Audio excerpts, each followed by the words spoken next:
So if you know anything about me, you know that I come from traditional sports, and I've had opportunities to be coached and mentored by some of the greatest coaches in professional sports. Dean Smith, Phil Jackson, all mentors of mine. And so knowing the impact they can have on a season, a team, players, and the results on the year, I thought it was important that we started with a coach. As you move through your season, they set the foundation, they set the course, they set the culture. You know, hitting a reset for our team this season, the most important thing I thought was, starting with a coach, a head coach that had world experience, that also had NA experience, but also experience with players both Korean, European, North American. So before we signed any players, moved any players, traded any players, brought free agents in, I wanted to get in tune with our head coach, find that person, and Ssong in an interview proved to be that guy for us.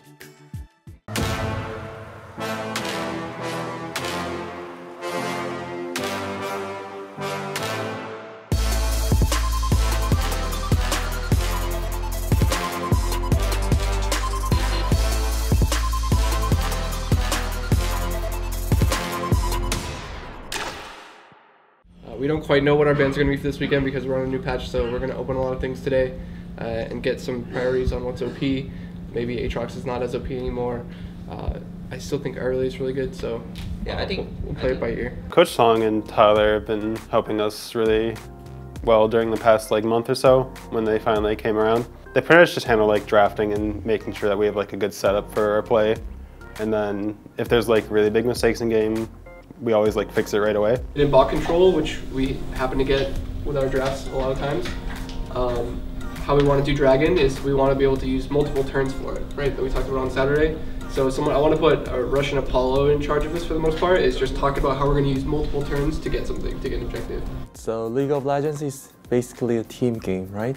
And sometimes you need to talk about how to improve and what to fix. And as a player, sometimes you cannot be objective on yourself or your play. Sometimes you don't want to admit, You need third person who is not playing together and can talk about what you have done wrong and what you should do. Also, you maybe want to tell something to your teammate, but it's maybe kind of make you feel bad, but coach can make it easier. All right, guys. 1-1 this past weekend. That's good, but let's make sure we do. It's not good enough. I've seen better. I've seen better. You don't sound impressed at all. So going into week 2, we play TSM and Optic. It's going to be a pretty interesting week, I'd say. TSM coming off of a 1-1 weekend where they beat 100 Thieves, but they lost to Clutch as well. Yeah. Going to be a pretty interesting week to face them. It's actually Ssong's old team too, so we're both really excited to try and get revenge for him as well. Hey guys, so today I interviewed with Riot, and then I just said when I screamed with the TSM first time, I'm pretty sure I'm just kidding. I got the confidence just we will win the matchup. So you guys have to win. I think. You guys have to win. We have to win. Okay. Now that you said that, we will win.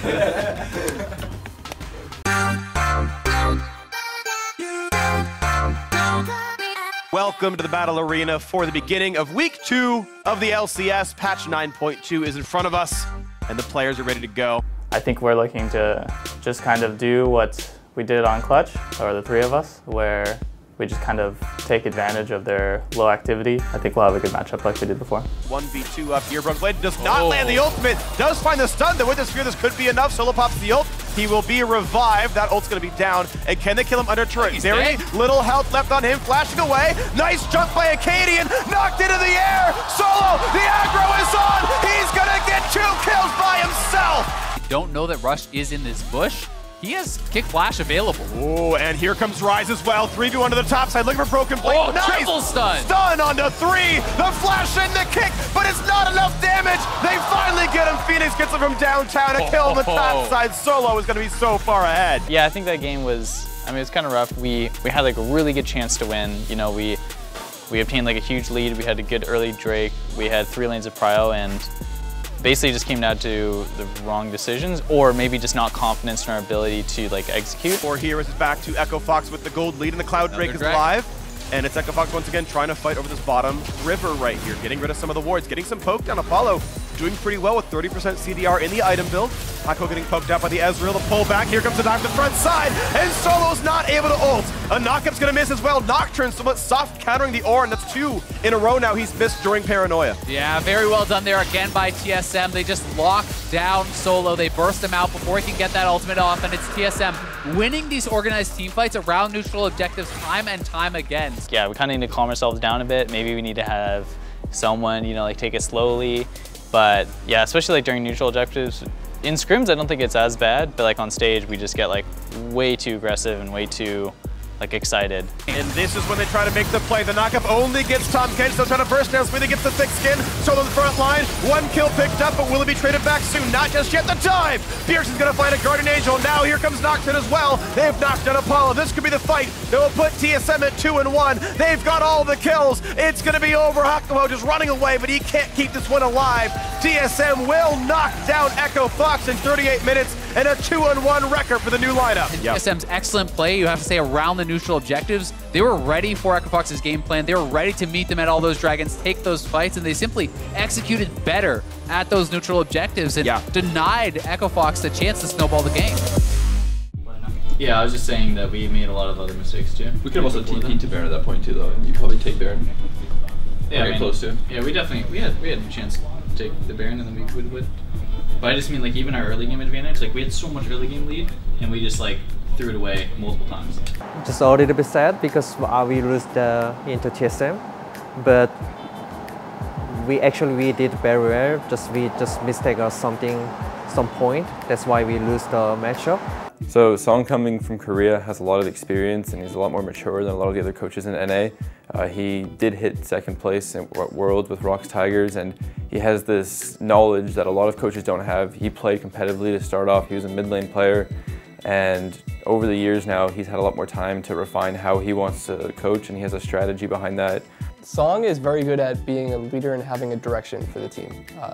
In esports, in the past, coaches that I've seen, that I've worked with, that I've struggled with myself is being able to have a confident identity of what you want your team to be, what you expect your team to be, and how they can execute on that.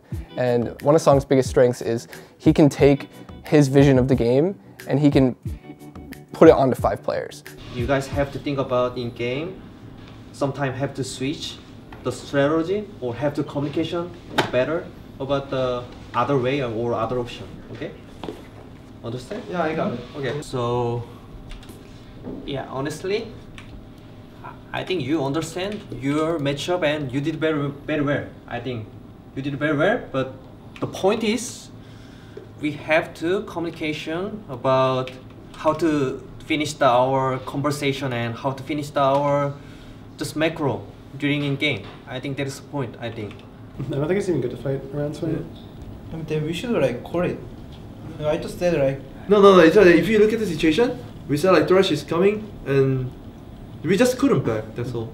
We said like I said like at this point, Thresh and Kaisar is coming, so there's no point to fighting because like we maybe have a situation that maybe if I play differently. But anyway, I think trying to burn his ultis may be fine, but it is really hard to react as teammate. I think you said your lane is over, like kind of that attitude. I think really bad suggesting. I think also, I know Phoenix did about that too, and Apollo did about that too yesterday, right? Sorry. It's just we have to just promise just each other, like even just fucking somehow your lane got destroyed. Just you can say I'm fucking usually I'm just farming and I followed your macro or something like that. Just calm down and just don't, you know what I'm saying. Just you say like silent. My lane is fucking over. Then our other guys, fucking flash. Other guys, oh fucking our top is. Oh, we have to do something. We have to bottom gank. We have to do bottom gank. Like something like that. Okay. So just think about that. Just promise each other. Okay. My lane is never over. I think head coaches have a good eye for, an assistant coach, because an assistant coach needs to be able to actually pass the baton and take over your duties for whatever reason you can't, right? There has to be a shorthand. You have to understand and have an appreciation for the knowledge of the game. And Ssong saw that in Tyler and has a working relationship with him. So it was very important that we gave Ssong that support. We know that Tyler's been a head coach in this league, and so it's having two head coaches in one. He works really well with Ssong. They haven't worked on a team before together, but they mesh really well, and Tyler's able to understand Ssong a lot better than some of the other coaches. And so when it comes to laying out a lot of the plans that Ssong does have, Tyler's really good at helping further that and work individually some of the players that Ssong has set this plan up for them for. I respect Tyler's knowledge and his perspective, and then sometimes I need the other perspective for our team, or just my strategy or our team's strategy. That point I already respect about Tyler, so Tyler will be just assistant or give an idea, and then that's really helpful for me. And also we are very friendly and close. Really not out of the darkness yet, still a lot of tough decisions Betty to come up for them. Massive deficit, even if scaling. No, that's butter! Oh my fucking god. Yeah, you got it right. Wait, you thought it was chocolate? Yeah. Where did you pick it up? No, it's a cow. It says butter. It's been an interesting process of like explaining what my job is to people who don't quite understand what coaching esports is. They're like, oh, like you coach video games. Like what even is that? Like how do you coach someone to play a video game? But it gets a little bit easier to explain when I make the correlation to regular sports, where when you're a football team, you're trying to coordinate a play. You need a coach. You need someone who's going to like get everyone on the same page, get them to working together, help them understand their roles, their responsibilities, their communications that they need to do. I think one of the big strengths Echo Fox has this year that it hasn't had necessarily in the past is it has a really strong core for its leadership group or coaching staff.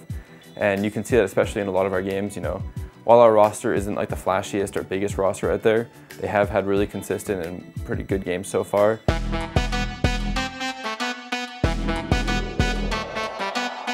Hello and welcome back for Game 2, where Echo Fox will be facing off against Optic Gaming. Let's take a look at the starting roster for this one. On the blue side is going to be Echo Fox, Solo in the top lane, Rush in the jungle, Phoenix in mid, Apollo in bot lane alongside support Hakuo with their coach Ssong.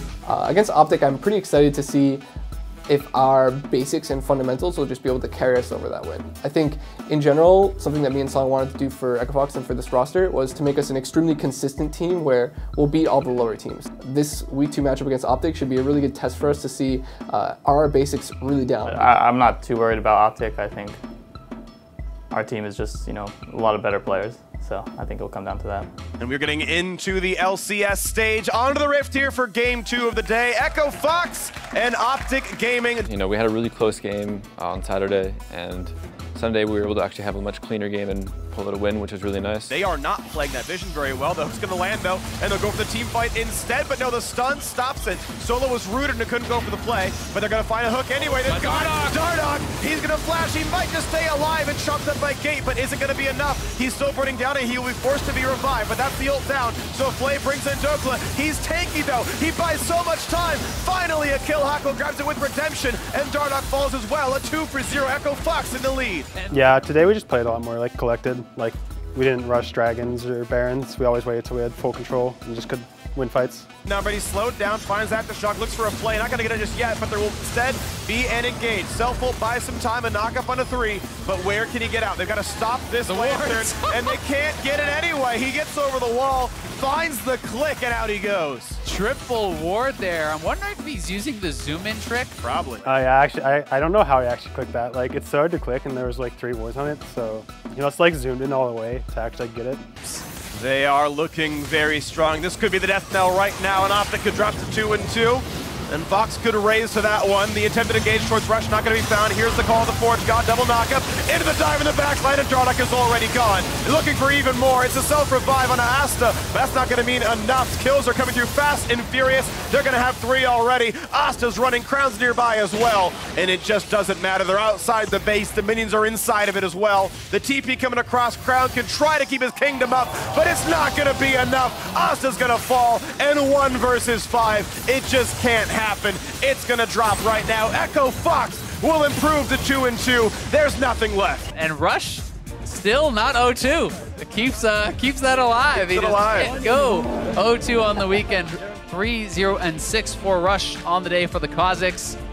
Certainly a well-played game from Echo Fox. It felt like it was in their control the whole way through. They were the ones getting dragon after dragon after dragon. 6 of those going their way. This weekend kind of exposed, as like every weekend of LCS does, it exposes some of the problems that we have as a team moving forward and some of the things we need to work on to become a better team. It's a team game, and you need someone to be able to make it a team game. And that should be someone who can see everything that's going on, who can hear everything that's going on, who isn't focused on any specific one role. Like, they're not laning mid and also trying to figure out how our bot lane is supposed to get prio so we can get crab. There's so many intricacies that go into League of Legends that you need a coach to help delegate and to help coordinate. A lot of that success that the roster has had you can attribute to the coaching staff and to how they've been able to help these guys work together and really show that they can play well together right off the bat from the beginning of the season. Where you see some teams have really struggled with that, and there's a big grouping right now of a lot of teams that are just 2-2, and you see a lot of like really inconsistent games from them, whereas I think all of our games kind of have the same feel, and there hasn't really been one game that stands out from another. Funny enough, the thing that we wanted to work on was from our TSM game that we fixed from Saturday to Sunday, was where we just didn't quite control Dragon correctly. And so if you look at the conversations that we had as coaches, me and Ssong, about like how can we make this better, what were these mistakes from Saturday that we really need to fix for Sunday? So we sat down and had a team meeting, talked to all the players about it, walked them through the step process they need to do for it, and then for Sunday, we're able to very clearly fix that. If you look at our game against Optic, we had, it was very low kill count, we secured all the dragons without fights, or even if they were like little small skirmishes that were favorable for us. And that was something that we fixed immediately from Saturday to Sunday. And it's something you can see immediately from results of coaching from an outside point of view is we played this poorly, we're going to reset this up in draft, and we're going to be able to set the situation up again, and we need to play it out this way. It is 100% true that like coach is necessary. So I can't explain like how important they are just necessary.